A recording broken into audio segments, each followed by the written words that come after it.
Hello and welcome to Never a Truer Word, where we look at the words that people choose to use to see if they're telling the truth, the whole truth, and nothing but the truth. And this episode is going to deal with the murder of Madeline Soto, and especially Madeline's mum, Jenn Soto. I've had lots of requests to look at the words of Jenn and to see whether, I think by looking at those words, is she innocent of all involvement, or is she actually in the thick of this murder and the cover-up that followed it? Now, Jennifer's boyfriend, Stephan Sterns, he's been charged with the murder of 13-year-old Madeline and a whole load of other horrible charges as well. If you're at all triggered by things like that, please be assured this episode is not going to deal with those allegations that are made around Stephan Sterns. I think it's well documented what a piece of crap he is. We're going to look at the words of Jenn, and we're going to look at her in a police... Well, look, it's an interrogation. It's in the middle of the murder inquiry. Stephan has been arrested, and they want Jenn to help them find out what happened to Madeline and also where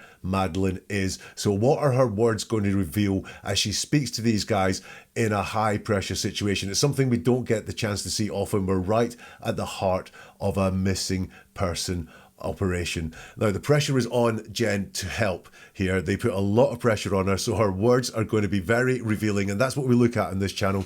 We look at the words that someone uses. I think in the middle of this, there is a huge tell as to whether Jenn is involved or whether she's entirely innocent.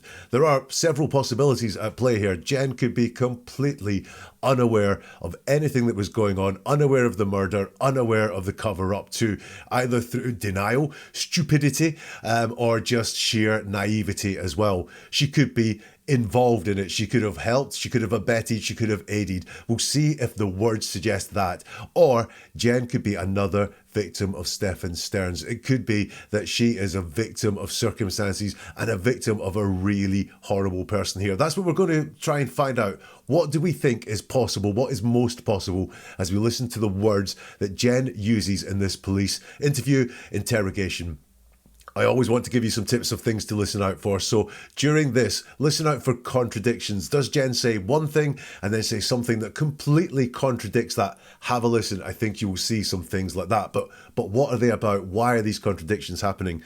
Look at where Jenn's focus is as well. What's her focus on? Is it on helping the police? Is it on getting some respite for her daughter? Or is it on something else? I think we will see that come through in this interview as well. And watch for leaks and slips. The pressure is really on, and that's when we may talk and say something that we didn't mean to. The truth out, because there's a lot of pressure on. We're doing a lot of thinking, and sometimes words will come out that we didn't quite mean to come out. Leaks and slips, look out for those as well. So let's go into that police interrogation. And the first thing the police want to talk to Jenn about is inconsistencies between her police statement and one of her media appearances. And a lot of things I've kind of researched between Fox 35 story, between your initial statement to the police. A lot of things have changed.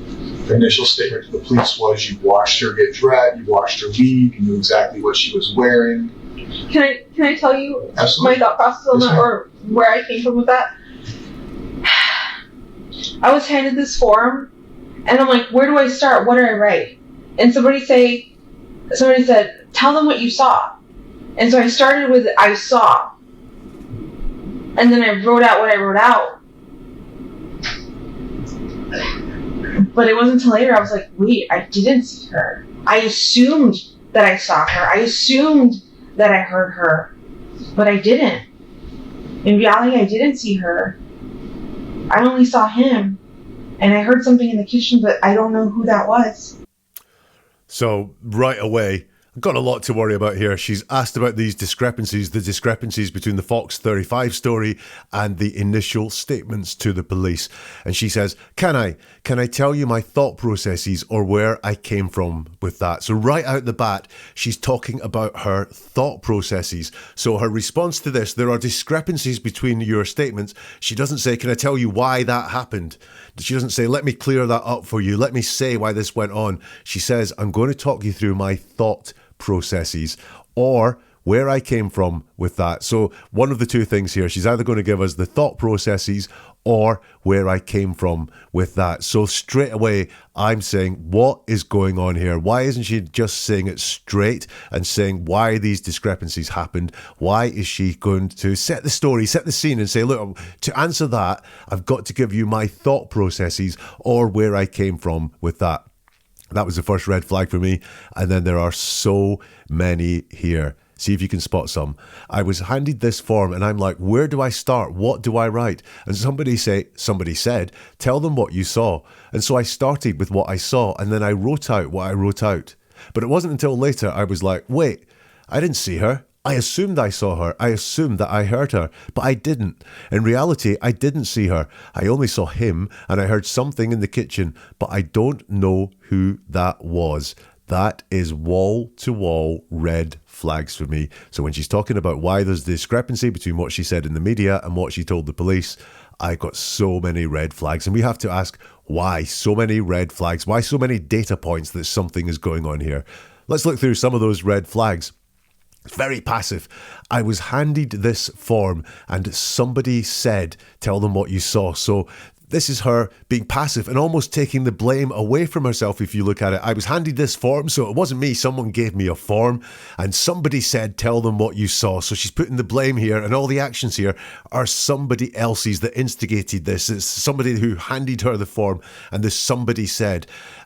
By the way, she says she was handed this form. Now, it doesn't take a genius to say, what is a form? What is a form? A form is a bit of paper or these days maybe a screen where there are boxes. And inside those boxes, it tells you what it is they require from you. So it may be, tell us about the events you experienced. Tell us what happened. Tell us what you know. What's your name? What's your date of birth? That's what a form is. So why, when you get a form which has all these instructions on them of what it is that you need to do, and your daughter is missing, should be desperately wanting a resolution and to help the investigation, why do you go, where do I start and what do I write? You start where they ask you to start and you write what they want you to write. Who's this somebody? Somebody said, tell them what you saw. Is that somebody Stephan? Is she wanting to hide there an interaction with Stephan because Stephan has been arrested at this point and she does not want to be joined to Stephan in any way? So was it Stephan who said, tell them what you saw? Somebody said, tell them what you saw. I mean, that is just... tell them what you... Of course you're going to tell them what you saw, but also tell them what you experienced. And she said, so I started with, I saw.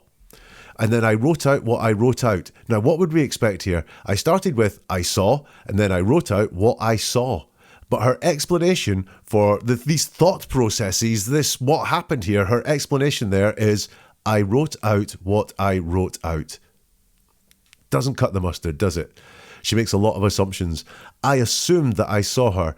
I assumed that I heard her. Now, we have to take her at face value here. Why? She doesn't explain why it was only an assumption that she saw her and only an assumption that she heard her. This is a mother talking about what will turn out to be the last time that she saw or experienced her daughter, the person that's been her daughter for 13 years. And yet she has no recollection of that time at all. In her words, she just assumed that she saw her and assumed that she heard her.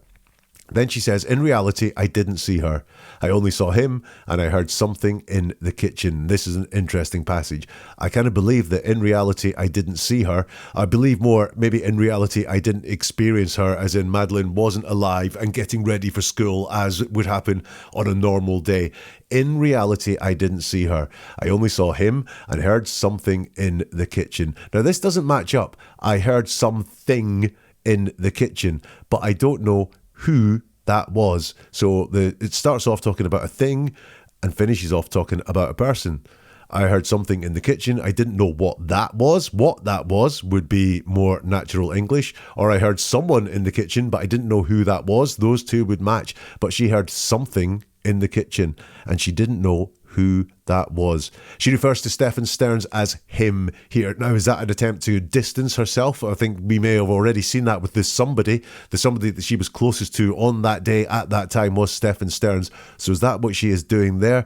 And is that what she is doing by saying, I only saw him, rather than I only saw Stephan there, I only saw him? Or does it hint at some disgust or disdain towards Stephan? We will see what she thinks of him and how she builds up her relationship to him in this week as the police interview continues. You don't want to believe he killed her. I want to believe she's still alive and that she got kidnapped, but that doesn't seem like that's the case at all. Yeah. I know, my brain just wants to believe something else. I just want to believe she's still alive, she's out there.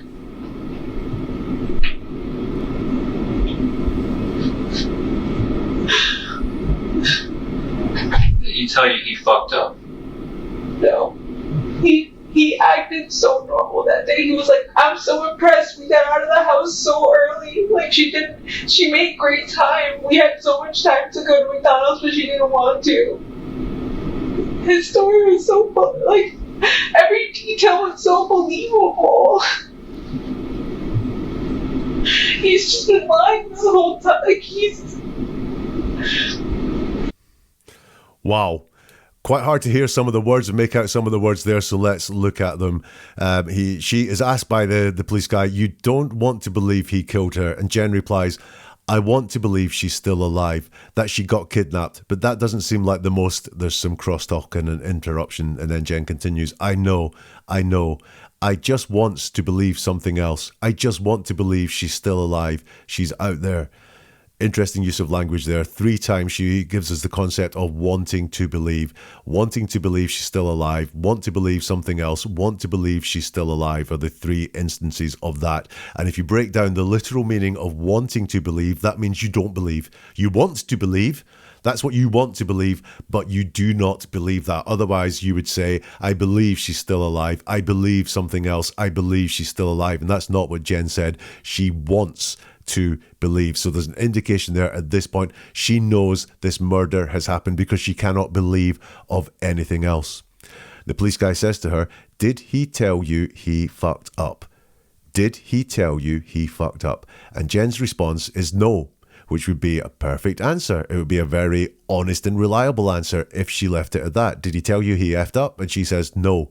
But she then continues to go extra. In fact, everything else here is extra. It does not reply to the question, did he tell you he effed up? And when someone does not reply to the question, when they go extra, then it's important for them to get that story out. For some reason, it might be a narrative that they want to set. It might be something they want to say in their defense and they haven't been asked about it and they really want to get it out. So let's look at the extra here. He acted so normal that day. He was like, I'm so impressed. We got out the house so early, like she did. She made great time. We had so much time to go to McDonald's, but she didn't want to. His story was just so, like, every detail was so believable. He's just been lying this whole time, and there's some really interesting words there. Again, I think red flags. I'm building up more data points that really concern me here. She says he acted so normal that day. She uses the word acted. So again, that's saying that she knows this was a sham. Not an indication right now that she's involved, but she knows this was a sham. She knows, she's saying it with certainty that he acted. It wasn't he was so normal that day or he came across so normal that day. It's he acted so normal that day. And then she says this, his story was just so, like, every detail was so believable. He'd just been lying this whole now, every detail was so believable. We saw earlier she couldn't remember, in her words, whether she did or didn't see her daughter that morning, but she seems to have studied every detail of this story and she relays it in great detail. Him being impressed, getting out the house early, making great time, so much time to go to McDonald's, but Madeline didn't want to. Every detail was so believable. Now, is that the words of someone who just really remembers that story and really fell for that story? Or because every detail is so believable, would that be the words used by someone who helped concoct that story. Someone who thinks there's a murder that's happened and I need a really good cover story as to what's happened to make it appear that Madeline was alive and has been abducted. We need to get a story together in which every detail is believable. I can't prove that's what's going on, but that's what that language suggests to me. She's not talking about the fact that she fell for Stephan's story. She's talking about the fact it was a really good story, that every detail in that story was so believable. And then she says, he's just been lying this whole time. He's just been lying this whole time. There is certainty there. It's not, I feel like he's been lying this whole time. It is, he has just been lying this whole time. There is certainty there that Stephan killed Madeline. That certainty that he has been lying the whole time is at odds with that doubt she expressed earlier, that I just want to believe she's still alive, she's out there. Maybe that's why she can't believe that, because she is certain that Stephan has killed Madeline. Let's get some more from the police interrogation. Give me your top 5 places where you think he...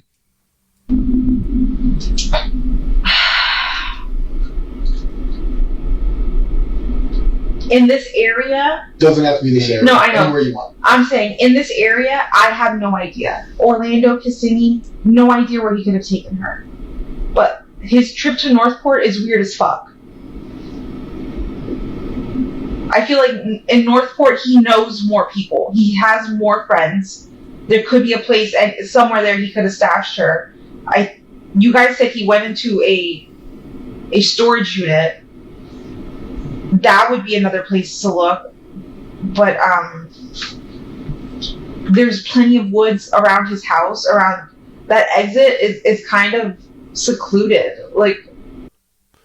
So we've got quite a bit there. The detective is asking her, do your top 5 places where you think he... Now, in this video that has been released by the police of this interrogation, every time the name Madeline is used, they kill the audio. They've redacted Madeline's name. And it's interesting that the first time we've heard it is the detective using Madeline's name. Jenn, the mother of Madeline, certainly in this answer, does not use Madeline's name once. In fact, she doesn't use anyone's name once. It's just her and him. So describe your top, or do your top 5 places where you think he put Madeline. And she says, in this area. And she's told it doesn't have to be in the area. She says, no, I know. I'm saying in this area, I have no idea. Orlando, Kissimmee, no idea where he could have taken her. But this trip to Northport is weird as fuck. So the first thing that she says when it's put to her, tell me the top 5 places where you think he's put Madeline, is in this area. Direct answer to the question, where do you think he's put Madeline, is in this area. It's the first thing she says. I mean, he says it doesn't have to be in this area, but she says, I'm saying in this area. So look, it wouldn't surprise me if she knew there that Madeline was around that area, because that's the first thing she does. It's a wide question, just top 5 places. This could be anywhere in the world. Yes, there's a reality to it, but her first instinct is to say in this area. She says, I have no idea twice. She says, I have no idea. Orlando, Kissimmee, no idea where he could have taken her. Now, no idea is extremely unreliable. As you'll see here, she says, I have no idea where he could have taken her, and then gives some ideas. The storage shed, Northport, where the friends are, his parents' house. No idea. We often have ideas. In fact, very rarely do we have no ideas whatsoever. They might be outlandish, they might be weird, they might be unlikely, but we have ideas. No idea is made to sound like our minds are completely blank. Actually, what we would say if we do not know something, we'd say, I don't know. In general, when you hear I don't know, that's coming from a truthful person who does not know. But no idea is very often deceptive, and that's why I have no idea where he could have taken her, but his trip to Northport is weird as fuck. So therefore, you do have ideas. She goes on to say, I feel like in Northport, he knows more people, he has more friends. And she doesn't expand on that at all, does she? You know, it's quite a weird thought, actually, that you've killed a 13-year-old girl, and so you're going to go to Northport where you know people who are going to help you, I don't know, dispose of this 13-year-old girl. But she doesn't expand on that. It's just a fact. He knows more people and has more friends there, but she doesn't say why that is important. There could be a place, and somewhere there he could have stashed her. And stashed is quite a brutal word when you're talking about about your 13-year-old daughter. Very few people would talk about their 13-year-old daughter, their murdered 13-year-old daughter being stashed. Now, quite often I talk about guilty people downplaying the severity of language, not saying they've murdered someone, but they did it. This is definitely not downplaying the severity. This is fully aware of the severity of what happened. That stashed, the child has been stashed. She says, you guys went into a storage unit. That would be another place to look.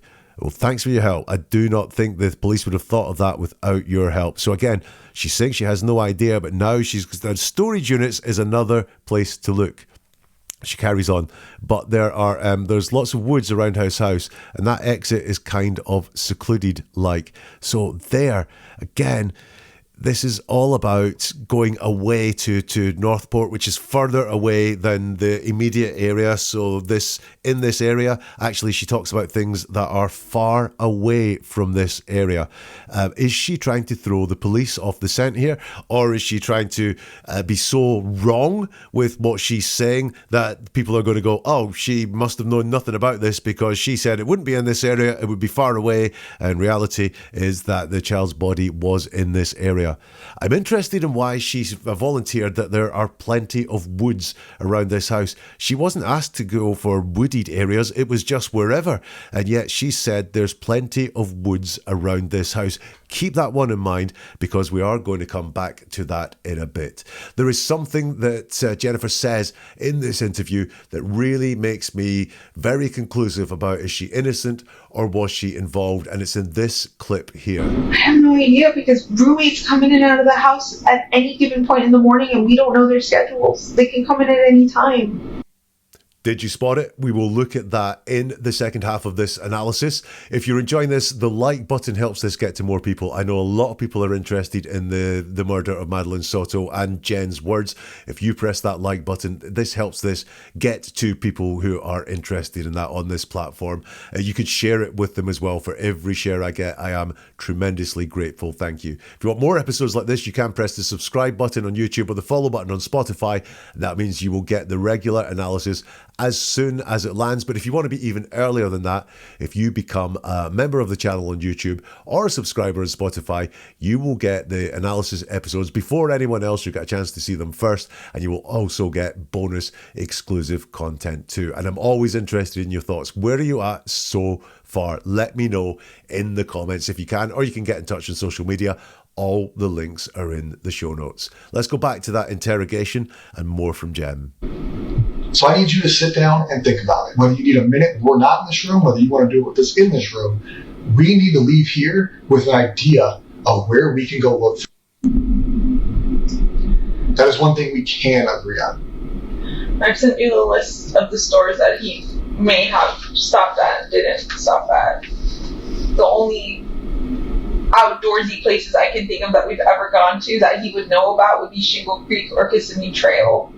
I don't know if he knows where Lake Toho is, but that could be another option. Because you think it's a wooded area? Because it's a place you guys have talked about together? Because it's a wooded area with a lake, with gators. Like, we haven't discussed anything. This topic, I never asked him if he directly. I never thought he could have. I always assumed the best in him.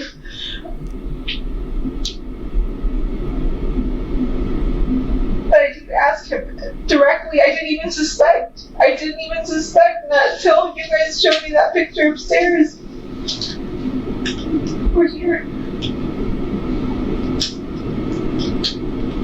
I don't know. I'm just thinking of, if I name places, it's going to be wooded areas that I can think of, but he hasn't told me anything. Like, he has not told me, or we haven't discussed. Again, just so many red flags going on. She's told whether you want to do it with us in the room, you need to leave here. We need to leave here with an idea of where we can go look for Madeline. And she starts with, I sent you the list of the stores that he may have stopped at, didn't stop at. So again, this is not very helpful. We need to leave here with an idea of where we can go look. And she's said, well, I've already said some things to you. I'm not going to volunteer. The first thing I'm not going to say is something new. And it doesn't seem like this is a priority as well, because the priority is not, I would look at these stores. It's, look how helpful I've been. I sent you the list of the stores he may have stopped at, didn't stop at. And even then, these are stores that he may have stopped at or didn't stop at. Look, is this a concern, Mom? Is this someone going over and above, desperate to help the police find her child? Or is this someone that is trying to make themselves look good? Hey, I already sent you a list, and it's stores. You know, is that where you would find the body of a child? But that is the very first thing that she nominates. She then talks about the only outdoorsy places I can think of. So what we've got here is her talking about the outdoors again. She hasn't been asked indoors or outdoors, but she, for some reason, the thought process in her mind is that these guys are going to want to look at outdoorsy places. She said, she's told we need to leave here with an idea of where we can go look for Madeline. And her response is to list places that the two of them have talked about together or have knowledge of together. We need to leave here with an idea of where we can go look for Madeline. She says, the only outdoorsy places I can think of that we've ever gone to that he would know about would be Shingle Creek or Kissimmee Trail. I don't know if he knows where Lake Tahoe is. So in response to this question, and I think she realizes she's made a mistake here, in response to the question, give me places, she talks about places that she has discussed previously with Sterns. When she volunteers Lake Tahoe, the detective says, because you think it's a wooded area, because it's a place you guys have talked about together. She says, because it's a wooded area with a lake with gators like. Once again, what is going on here? So wooded area comes up so many times from her. Then she says with a lake. So wooded area would be good place to hide someone, much better than an open area. A lake, again, if you're thinking about how to dispose of a body, a lake would be a possibility, and a lake with gators would be an even better possibility. But this is your own 13-year-old daughter. So what is the thought process that is bringing these thoughts to mind? Very much like the story of what happened that morning. Is this a discussion? Is this a discussion that has happened between Sterns and Soto, Jenn Soto and Sterns, talking here about how to hide the body? She seems to pick up on that because she goes, oh, but we haven't discussed anything. We haven't discussed anything. Well, that's blatantly untrue. You're in a relationship, you have discussed something, but you want to talk in this extreme, this 100% totality that we haven't discussed anything. Why? Because I think now she's panicking and thinking, have I let slip that I have discussed things with Stephan? Has this made it sound like I have discussed where Madeline should be hidden with Stephan? Which is why she goes to this ridiculous absolute of we haven't discussed anything. She then says, this topic, I never asked him. She mentions Madeline direct. That is just not smooth. There's some degree of panic going on there. So when she's talking about Northport, for example, she's very fluid there about the friends, about where his parents live, and so on. Here, when she's talking about how she has not had a discussion about where Madeline's body should go with Stephan Sterns, she gets very panicky and it's not smooth in delivery at all. She then goes on to say, I never thought he could have. I always assumed the best in him, but I didn't ask him directly. I didn't even suspect until you guys showed me that picture upstairs. I don't know. I'm just thinking of, if I name places, it's going to be wooded areas that I can think of. If I name places, it's going to be wooded areas that I can think of. Why is that? She doesn't say. Obviously, they are good places to hide people, but why is she going to talk about wooded places? And she says, I'm just thinking of it. The word just always puts me on alert for deception. She's thinking a hell of a lot more here. I think that what's going on is she cannot think beyond any of the places that she potentially has thought about with Sterns or discussed with Sterns. So, but I'm just thinking of, if I name places, it's going to be wooded areas I can think of. And then she qualifies it once more by getting across, he hasn't told me anything. Like he has not told me or we haven't discussed. It's a real priority for her to say that they haven't discussed this, which I think comes out in the fact that some of her words leaked out, that where she was going to, where she was thinking of, these places where Madeline could be, were places where that they had discussed previously. Now, that discussion could have been innocent. Shall we go there for a day out? Should we go there for a day out? But instead, I don't think the conversations around those were innocent. At the very beginning of that excerpt, I never thought he could have. And then she says, I always assumed the best in him. I always assumed the best in him. I want you to remember that. Here's some more from the interrogation. 192 is south of where that is. And I not very likely that that's the route she went on foot or abducted, and that him driving around is somehow going to locate her. And he did tell, I did question that. I was like, when I asked him where he's searching, he said 182. I said, why? That's nowhere where she would be. And he didn't give me a clear answer, and I don't know why I didn't push it. I just thought he was being stupid and oblivious, because I don't see him as the smartest man. Like, I don't. I let him do what he does, but I don't trust a lot of his, is the word judgment? I'm not sure, but I just don't trust that he makes the smartest decisions sometimes. Like, he likes to act like the smartest man in the room, but I don't think he is. Do what he does. Meaning? I'm sorry? You said, I let him do what he does. Yeah. What's that mean? If he wants to just get up and go to the store, I'll ask where you're going, but I won't stop him. Just let him go on his way. I'll let him do what he wants to do. You probably spotted something that we're going to deal with in there. The detective certainly did. But let's go with the first part first. It's put to her that when Stephan Sterns went on 192 South, it was not very likely that's where Madeline was. And Jenn's reply is, and he did tell, I did question that. Like, I was like, when I asked him where he searched and he said 192, I said, why? There's nowhere where she would be. And he didn't give me a clear answer. And I don't know why I didn't push it. I just thought he was being stupid and oblivious, because I don't see him as the smartest man. Like, I don't. So again, Jenn Soto is telling us she is a concerned mom for her daughter. She thought at this point her daughter had been abducted or maybe had run away. Her boyfriend goes searching somewhere she thinks is nowhere where Madeline would be at all. And what happens? Well, there's no anger expressed. There's no anger or anything towards Sterns for doing what she says is a stupid thing, and no push as to why did you do that whatsoever.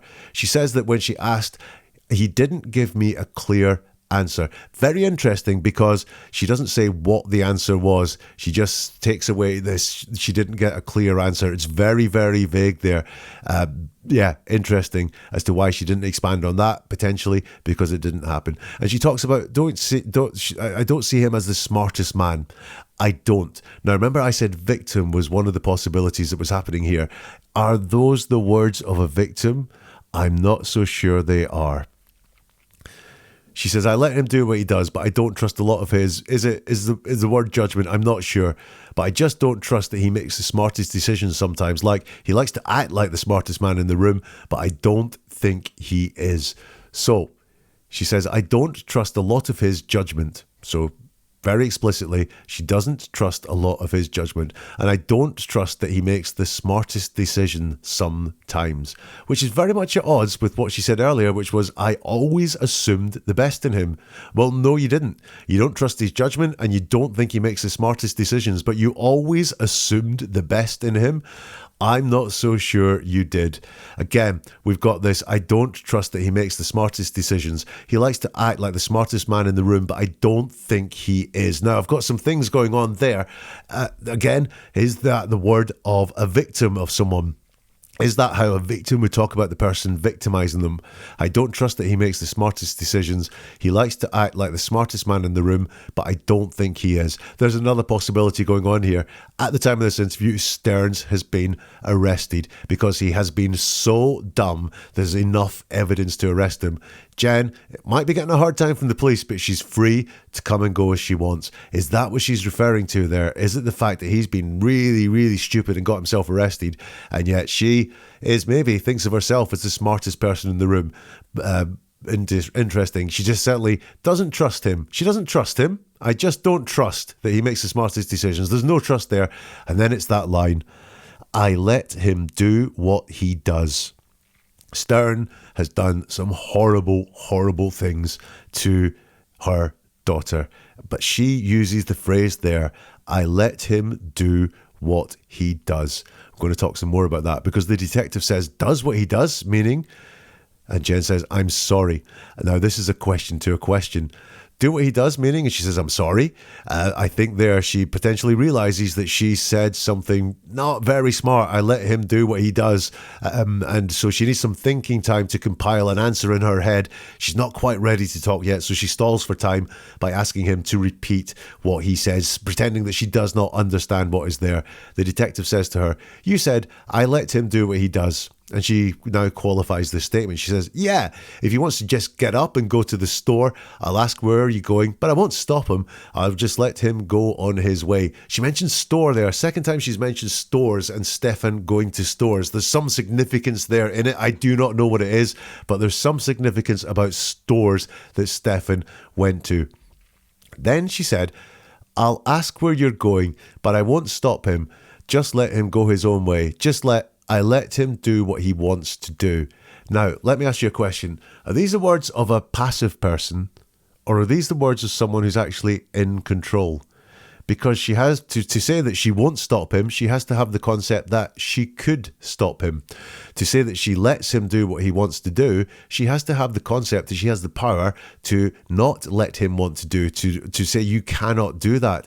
So these to me are words of someone who feels like they are in control, with the ability to stop him if she wanted, and to let him or not let him do what he wants to do at the time. Certainly doesn't feel like the traumatic words that a victim would use. And she finishes it all off by repeating what I think is one of the most damning things that she said in this interrogation. I let him do what he wants to do. Here's some more. I need you to tell me what you think happened to her. I think he killed her that night.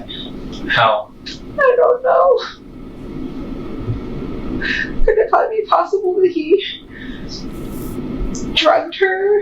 Could he have choked her? I just don't know how you kill someone and don't leave a mess or don't leave evidence. Or, I mean, was there a mess? Was there evidence? I haven't gone upstairs. I don't know what you guys have. I barely went into the house today, so I don't know what. I need to know what you think happened. I think he killed her. How? You mentioned drugged her, you mentioned other things. Explain your reasoning behind those assumptions and we'll move forward day by day. So he had access to benzos and I think Lunesta. What are those? I'm not familiar with that. Benzodiazepines are anxiety medications which relax you and can make you sleepy. Okay. And Lunesta, I think, is a sleeping medication, like for insomnia. So I don't know if it's possible he gave her something and she was drugged. In those photos that you showed me where you're saying she's dead, maybe she was drugged. But if she is dead and it was done upstairs, I could just only imagine that he choked her. I don't know how else you would kill someone and not leave a mess. The red flags just keep on coming. She's asked, I need you to tell me what you think happened to her. She says, I think he killed her that night. She's asked how. She says, I don't know. Could it be possible that he drugged her? Could he have choked her? I just don't know how you kill someone and don't leave a mess. So there, once more, are we getting insight into what actually happened? Because she's asking the question back here. She's asked, how does she think that Sterns killed Madeline? And she's going back with questions. Is it possible he drugged her? Is it possible he could have choked her? Is this her looking for information back from the detectives for them to reveal how much they know? I just don't know how you kill someone and don't leave a mess. Now that's really interesting. That's not specific. I don't know how he would kill my daughter and didn't leave a mess would be very specific about the situation, but I don't know how you would kill someone and don't leave a mess. And what she said said there is she knows that there is no mess, and I think she worries about that. She says, I don't know how you kill someone, don't leave a mess or don't leave evidence. And then she says, oh, I mean, was there a mess? Was there evidence? She said something with some certainty, and then she's tried to roll back on it and go, was there a mess? Was there evidence? I haven't gone upstairs. I don't know what you guys, I barely went into the house today, so I don't know what. I haven't gone upstairs. I don't know what. I barely went into the house today. I don't know what. She's really rolling back here because she has said that there was no mess and there was no evidence. In her head, at the very least, no mess and no evidence. She barely went into the house, by the way. No, I didn't go into the house, just barely went into the house. And here I think we've got an interesting thing. I don't know what you guys, I think that what she's getting to there, she's wanting information from the police. How much do they know? What are they thinking? What are they going to? She's asked for a little bit more detail, and she goes into the fact that this could be done, the drugging and the choking. And she goes very vague here. I don't know if it's possible. Maybe she was drugged. Just only imagine that he choked her. I don't know how else you would kill someone and not leave a mess. So while she's kind of saying, I don't know if this is possible, she's been asked for details. What do you think's happened? And she doesn't say what she thinks happened. She's going into these, I don't know if this sort of stuff that I'm going to mention is possible. I have no awareness of whether these things are possible or not. It's very possible that he gave her something. You've outlined the drugs that he had. It's very possible he choked her because she's a 13-year-old girl and he's a grown-ass man. So these things are indeed possible. He gave her something. He choked her. There we have Stephan in there, but she uses that he distance from Stephan, that her is distance from Madeline as well. And then she says, I don't know how else you would kill someone. Once again, it's not kill my daughter or kill Madeline. It's I don't know how else you would kill someone and not leave a mess. That is said there with certainty. In her head, someone has been killed and it did not leave a mess. Now, why would that be? Right, we're going to come to the part now, which I think has got the most telling words from Jenn. Have a listen. How do you think he got her out? I have no idea because roommates come in and out of the house at any given point in the morning and we don't know their schedules. They can come in at any time. You guys showed me a picture, I think, of him or her in the car at 7:30 in the morning. My roommate left the house. She's the one who leaves the earliest. She left at 7:45. So, what if he had waited a little longer? She would have caught him with carrying a body out of the house. How did he do that without being caught or seen?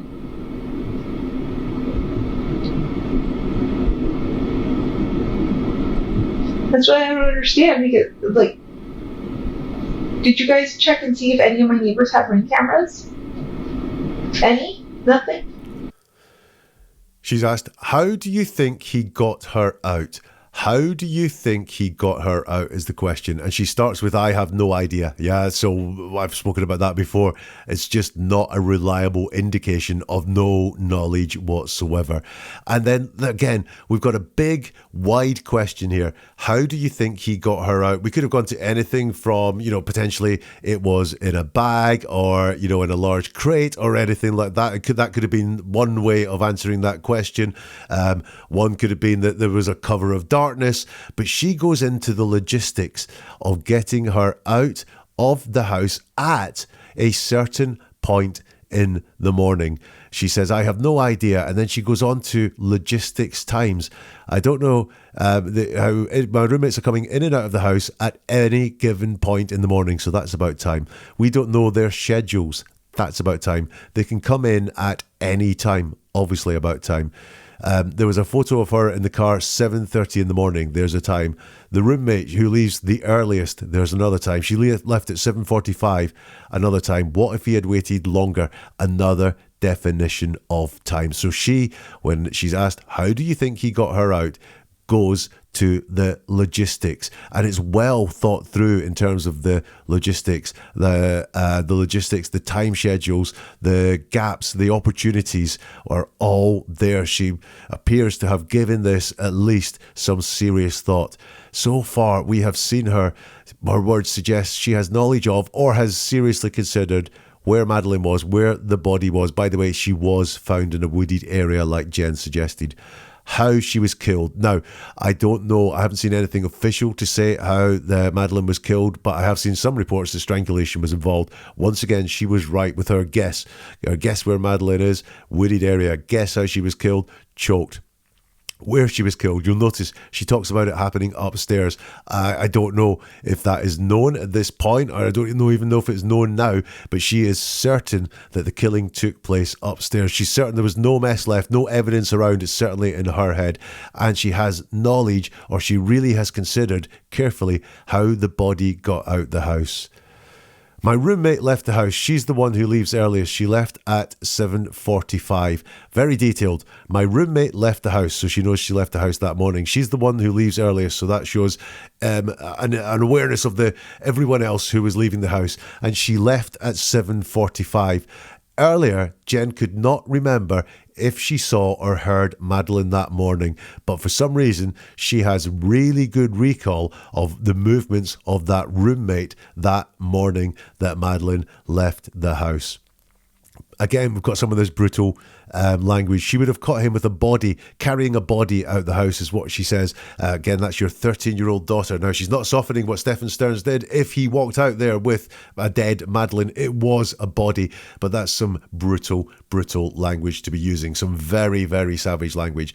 And then here's the one that gets me. She's talking about the fact that there's some danger in trying to get the body out at that time in the morning because people are coming and going. They can come in at any time. And as she says, we don't know their schedules. However, if Stephan Sterns killed Madeline, and unknown to Jenn, Stephan was the one that had to get the body out of the house that morning, only Stephan needs to know their schedules for this to work, or to be aware of this to work. But Jenn says we don't know their schedules.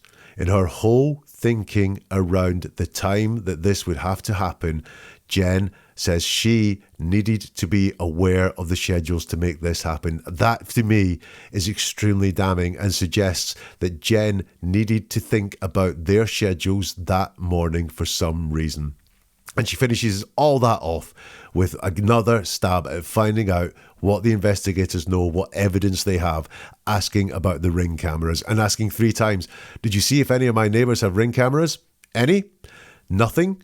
She's getting nothing back from those guys. But listen, history is full of criminals who stick very close to the police and ask them a lot of questions about how the investigation is going.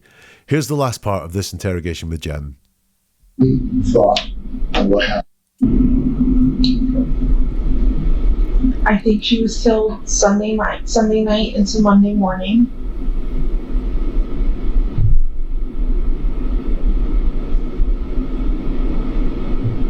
I'm thinking he carried her out of the house.